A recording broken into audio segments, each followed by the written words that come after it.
Hello everyone, what's up? In this video I'm going to share my experiences with the product, which I believe is significantly better than my beloved Tamiya Clear Colors. In other words, I believe these could be the best candy paints for your models, and after painting a whole bunch of Custodes vehicles using clear paints, I think I know what I'm talking about. Do you want to try a candy red or candy green finish for the first time? Or perhaps you're looking for new clear color paints? Either way, this video is for you.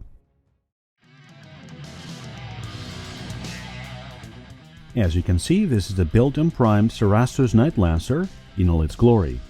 But before we start, allow me to explain that this is the first in a series of videos to do with different stages of my Cerastus Knight Lancer.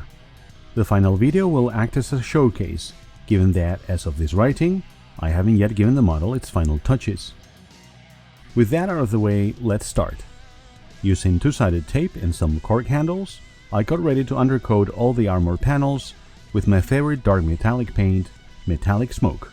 I airbrushed this neat at around 20 psi.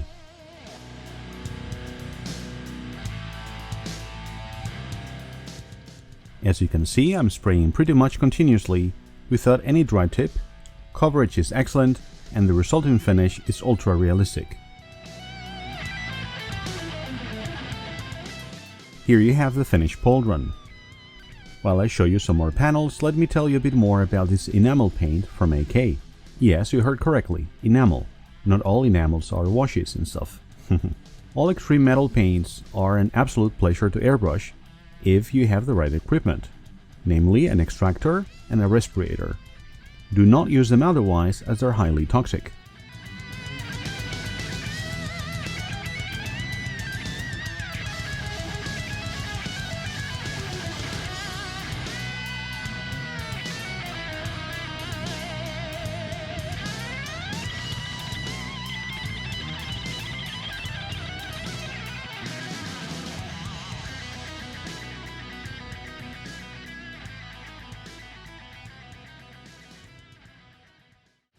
Time to introduce a metallic highlight, using my very cheap secret weapon, a bit of Scotch-Brite pad, which I picked at in order to make it thinner.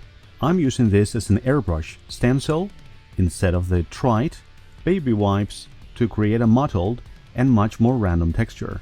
As with any stencil, it's important that the pad lie flat on the surface to airbrush. Hold it tight at a 90-degree angle to the airbrush, keep the airbrush in motion, and don't get too close to your object. If the effect is not pronounced enough for your taste, you can always apply another layer.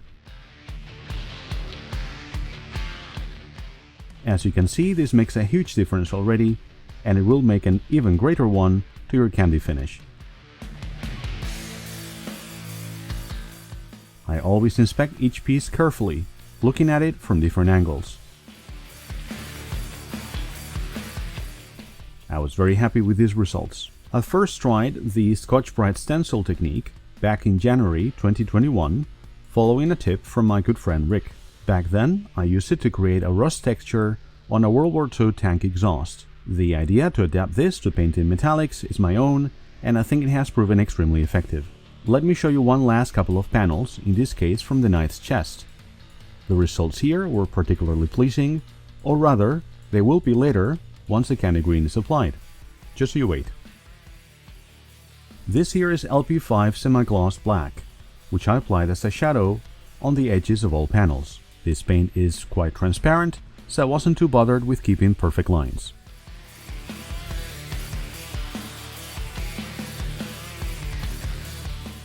You can of course use thinned down black paint or a dedicated product like ammo shaders or life color liquid pigments. Alternatively, you could, of course, spray your dark metallic undercoat more carefully, trying to leave some of the black visible. Your call. If you're enjoying this video, guys, consider joining the Race for Terra YouTube membership, which starts at only €1 a month and allows you to join our Discord. If you join the mid-tier, you will also get many other perks, like the chance to enter our community spotlight, to participate in special community events, or to enjoy discounts with GameMat.eu and Corvus Games Terrain. Our top tier of Archmagos also gives you a monthly mentoring slot with me, where I can give you feedback or help you with a specific project of yours. Time for the main event. This is GX104 Clear Green by Mr. Color, which I diluted 50% with Mr. Color Leveling Thinner. This is a pure and genuine lacquer paint, and that is lacquer thinner with a leveling agent. More on this later. I'm applying this at around 22 psi, and as you can see, I'm being extremely gentle. This is a very light initial coat, which will improve paint adhesion later, also known as a tack coat.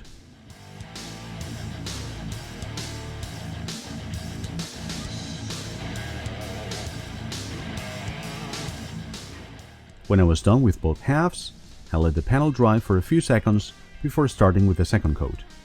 At this stage I could already notice a very pronounced difference between this and my beloved Tamiya Clear paints. With the same ratio of paint to thinner and the same number of passes, the finish was far more transparent. At the same time, there wasn't even a hint of dry tip, none whatsoever, despite airbrushing continuously for a fairly long time. I knew I would eventually go through more paint than with my Tamiya equivalent, but at the same time, this paint was allowing me to go so easy on the trigger that this could hardly be called wasteful.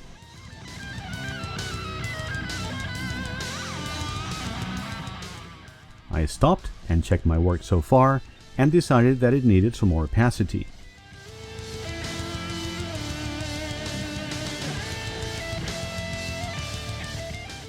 The finish seemed definitely less vibrant than with Tamiya paints, but the spraying characteristics were noticeably superior, and I really liked the additional control that this product gave me.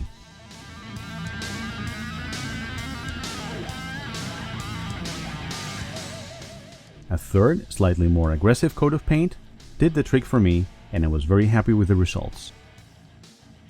While I show you a couple more panels, let me go slightly technical again. Like I said earlier, these are lacquer paints used with lacquer thinner. For my Custodes Candy Red, I used Tamiya Clear Red and Tamiya Lacquer Thinner with retarder. However, Tamiya Clear Colors are not lacquers, but solvent-based acrylics. As I explained in my first Custodes video, I used Tamiya Lacquer Thinner deliberately instead of the rather trite X28 with those, in order to help the paint airbrush better. However, the finish was still tacky, soft, and fragile even after curing for 48 hours. And I've had several cases where the outer layer of the paint was damaged after gently removing high-quality masking tape. In fact, this even happened after both curing and varnishing in some cases.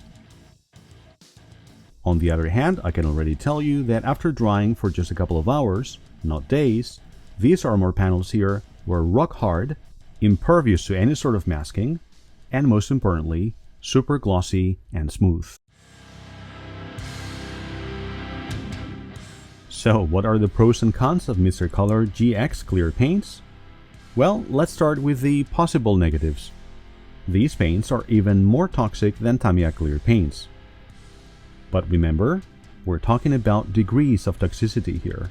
Unlike the Tamiya equivalent, these can't be really applied by hand, they do take longer to reach opacity, and you could say that they're not as vibrant. However, if you have the ability to airbrush either of these two paints safely, I would say that the spraying characteristics of Mr. Color Clear paints more than make up for any of the above flaws, if you like. I simply cannot stress enough how easy and enjoyable they are to use. Enough said. Now, as I said at the start, this is only the first in a series of videos featuring my House Vyronii Cerastus. In a couple of weeks, I will release a short tutorial covering the use of liquid mask when working with panels like these with a lot of trim. Then I will show you how to get an amazing white finish using actual white paint, not inks, and not a gradient of grays. Lastly, I will share some conclusions and top tips, and also a showcase of the finished model. And there may be a little extra along the way.